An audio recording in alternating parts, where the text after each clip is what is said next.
Olá, já estamos de volta aqui com o programa Reavivados por Sua Palavra. Se você chegou agora, bem-vindo, bem-vinda. Vamos estudar o capítulo 10 do primeiro livro de Samuel. É um capítulo importante porque aqui a gente tem a escolha do rei e a unção do rei. Na realidade, Deus já escolheu no capítulo anterior e aqui ele vai ser ungido por Samuel. Algumas coisas vão acontecer e a gente vai ver aqui uma pessoa bem humilde, não é? Sendo ungida pelo Senhor através de Samuel. Bom, vimos que as jumentas do pai tinham sido perdidas, eles foram atrás, não encontraram, o servo disse que não, nessa cidade aqui tem um homem de Deus, título tremendo, né? Já falei sobre isso, mas tem um homem de Deus, ele pode nos ajudar. Foram em busca do homem de Deus, e o homem de Deus já estava esperando Saul, e Deus já tinha dito para ele, vai assim acontecer, amanhã, tal hora, etc. E ele vai aparecer.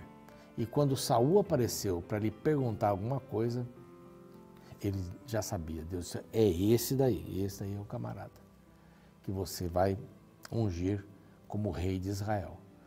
Ele o convidou, ele disse, que era o vidente. Eu não sou o rei, eu sou o vidente, eu sou o profeta, eu sou a boca de Deus. Ele já deu algumas pinceladas. Saul se viu assim bem desconfortável. Eu sou da tribo menor, família menor, está me assustando esse assunto. Melhor lugar à mesa, embora não fosse uma mesa como essa mesa aqui, mas sentados ali ao redor de uma pequena mesa para o jantar. E o melhor pedaço do animal foi para ele, mais tenro, mais gostoso, saboroso. Então já estava se prevendo alguma coisa ali, O pessoal estava vendo, opa, esse camarada aí tem alguma coisa diferente. Não foi mencionado nada. De manhã eles foram sair, o servo vai na frente para que ele pudesse conversar mais com Saul, e aí aparece o capítulo 10. Capítulo 10, tomou Samuel um vaso de azeite e lhe o derramou sobre a cabeça de Saul e o beijou. Uma coisa interessante, o servo lá na frente, eles lá atrás, e Samuel faz isso na cabeça. O Espírito Santo vai estar sobre você. Você tem que estar sob a tutela do Espírito Santo. Para você ser um bom rei, você precisa confiar em Deus, e o Espírito Santo está em você. Assim, não te ungir porventura o Senhor por príncipe sobre a sua herança e o povo de Israel? Quer dizer, você vai ser o rei. O Senhor me pediu para que você fosse príncipe aqui, o rei de Israel. Quando te apartares hoje de mim, acharás 2 homens no sepulcro. Aqui tem um processo aqui de 3 passos. Você vai achar 2 homens no sepulcro, tá? Ok. E eles vão dizer, acharam as jumentas que você saiu para procurar. Ok? Beleza. Segundo, perto do carvalho de Tabor, você vai encontrar 3 homens. Um levando 3 cabritos, outro levando 3 bolos de pão e o outro um odre de vinho. Eles te saudarão, te darão os pães que receberás da sua mão. Então, assim, alguns processos vão acontecer. As pessoas já estão meio sabendo pela vontade de Deus esse aspecto da sua realeza, mas ainda não foi declarado. Aí então você vai chegar a Gibeá Elohim, e aqui vai acontecer um negócio diferente. Lá tem uma guarnição de filisteus, inclusive, então ele menciona aqui como um adendo só, mas o que é mais importante é que tem um grupo de profetas. Não olhe para os seus inimigos, olhe para o profeta. Não olhe para o seu problema, olhe para Deus. Deus é muito maior que o seu problema e Ele pode resolver. E eu vou repetir uma frase que eu disse aí outro dia. O problema não é o problema é o que eu faço com o problema. É como eu me dirijo ao problema.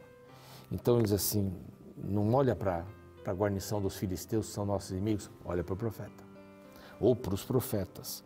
E ali há uma escola de profetas, um grupo de profetas, que descem do alto, precedidos de saltério, tambores, flautas, harpas, e eles estarão profetizando, e o Espírito do Senhor se apossará de ti, e vai profetizar também, e profetizarás com eles, e tu serás mudado em outro homem. Quando o Espírito Santo estiver sobre você, quando você deixar de olhar para os inimigos e olhar para a voz de Deus, que são os profetas, você vai ser mudado. Não tem uma lógica isso na nossa vida? Tem sim. Quando a gente deixa de olhar para as mazelas, né, do pecado, e olha para Deus do nosso pecado, não é do pecado dos outros, do nosso pecado. O pecado dos outros está ali.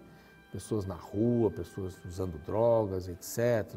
Maridos que surram a esposa, e lares que são destruídos, infidelidade e tal. Isso são problemas das pessoas. A gente olha e fica assustado, mas os meus problemas. Aqui eu desvio de mim mesmo e recebo o óleo do Senhor. Eu desvio de mim mesmo. E essa conversa toda aqui vai acabar com uma frase que eu acho o máximo. Bom, você vai ser mudado. Quando esses sinais te sucederem, faze o que a ocasião te pedir, porque Deus é contigo. Você vai passar por 2 homens no sepulcro de Raquel. Importantíssimo o sepulcro de Raquel, né? As pessoas conheciam, sabiam onde era. Foi a querida esposa, né? Faleceu no parto. Passou por ali, passa pelo carvalho de Tabor. 3 homens vão lhe dar algumas coisas. Aí, em Gibeá Elohim, você vai ser confrontado com os profetas. Inimigos e profetas. Olha para os profetas. Você vai receber o Espírito Santo, vai ser mudado, porque Deus é contigo. Aí, se tu, porém, descerás adiante de mim, você vai na minha frente, e eis que eu descerei a ti para sacrificar holocaustos e para apresentar ofertas pacíficas. 7 dias esperarás. Você vai esperar 7 dias, até que eu venha ter contigo e te declare o que has de fazer. Então, Saul, é o seguinte, você não vai fazer o que você quer. Os reis por aí fazem o que eles querem. Você não. Você vai esperar eu chegar para eu te dizer o que você deve fazer. Quem era Samuel? Era o profeta, era a boca de Deus. Então, o mais importante é você me esperar e ouvir. Aqui tem um segredo para a vida espiritual.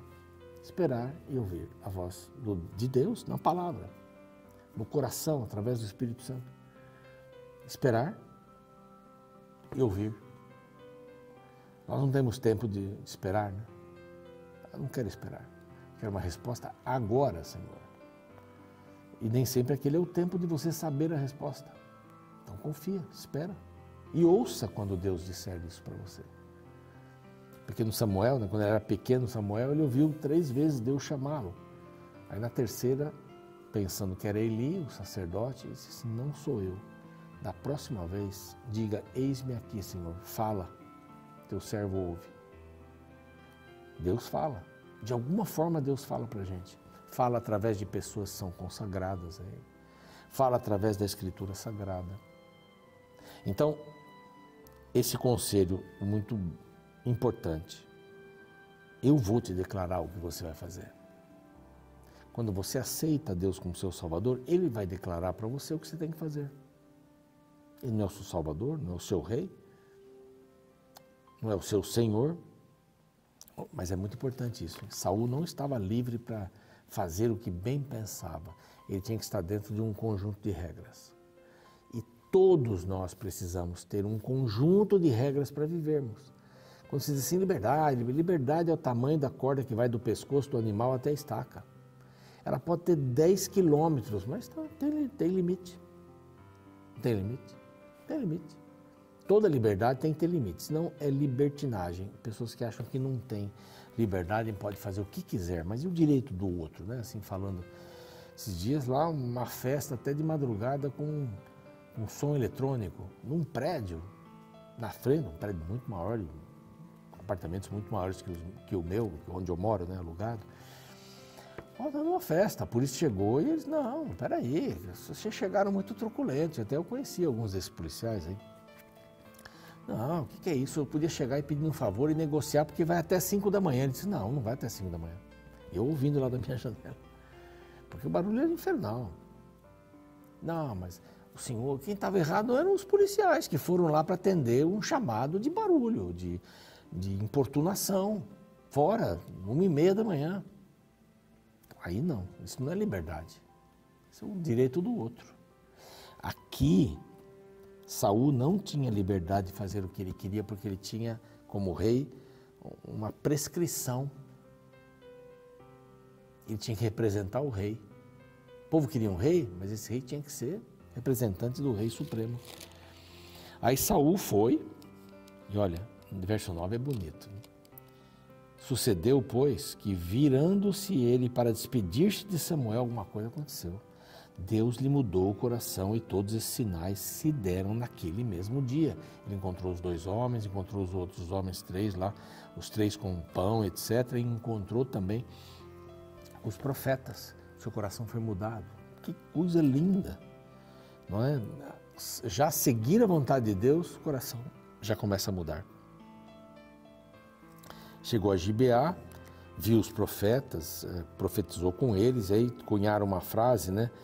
Está também Saul entre os profetas. Uma coisa bacana, né? Importantíssimo. Está Saul também entre os profetas. Era uma frase que era bem repetida.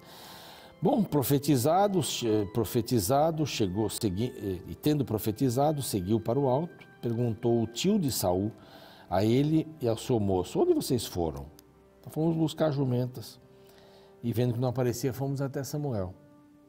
Tá. E me conta tudo o que Samuel disse para você. Mas ele não contou.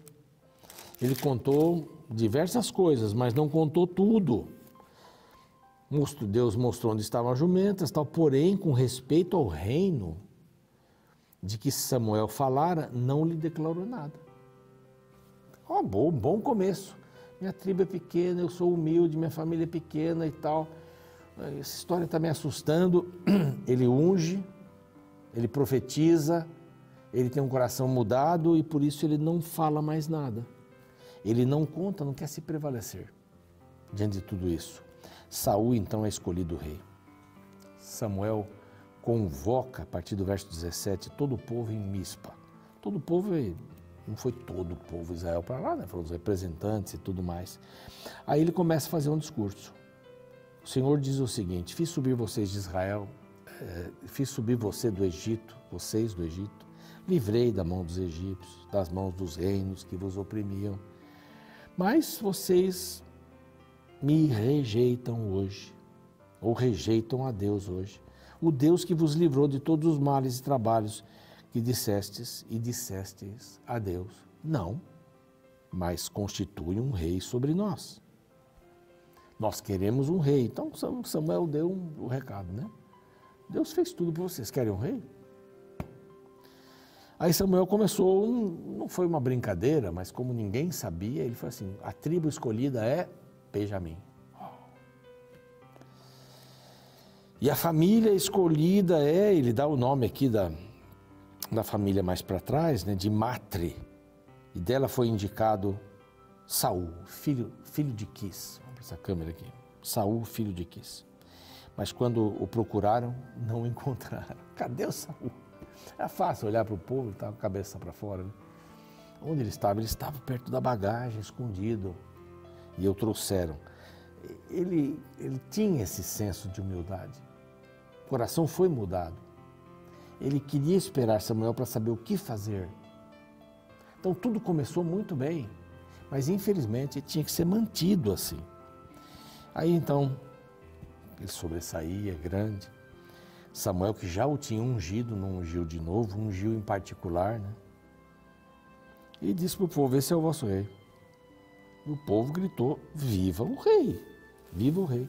Samuel declara os direitos do rei, aqueles direitos que nós vimos aí há uns dias, né? Ele vai poder ter uma parte da sua lavoura, ele vai poder chamar os filhos para trabalharem lá, ele vai poder fazer um monte de coisa. Você é o rei. Vocês querem isso? Tem isso. Também Saul se foi para casa e todos foram para casa. E aqui diz que, e foi com ele uma tropa de homens cujo coração Deus tocara. Mas, como sempre tem um lado bom e ruim, né? Mas outro grupo desprezaram e não lhe trouxeram presentes, nem o cumprimentaram, seria isso, foram chamados de filhos de Belial. Então aqui você tem os homens tocados por Deus e os filhos de Belial. Todo lugar que a gente vai tem o bom e o ruim, né? Esses achavam, como é que Deus fez um negócio com ele aí? É uma inveja tremenda. E os homens tocados foram lá para acompanhá-lo e protegê-lo. E a gente vai vendo essa história. Ele já vence os amonitas aqui. no próximo capítulo. É muito lindo. Então, espere para amanhã. Tá bom? Vamos fazer uma oração? Pai bondoso, te agradecemos. Nós queremos saber qual é a tua vontade. Nós queremos esperar, queremos te ouvir e queremos ter o nosso coração mudado. Essa bonita história do início de Saul, um homem humilde, um homem compenetrado, um homem que sentiu medo diante da grande responsabilidade. Parece que o Senhor pode agir mais através de pessoas assim, que são mais dependentes do Senhor. Ajuda-nos a entendermos isso e sermos, em nome de Jesus. Amém.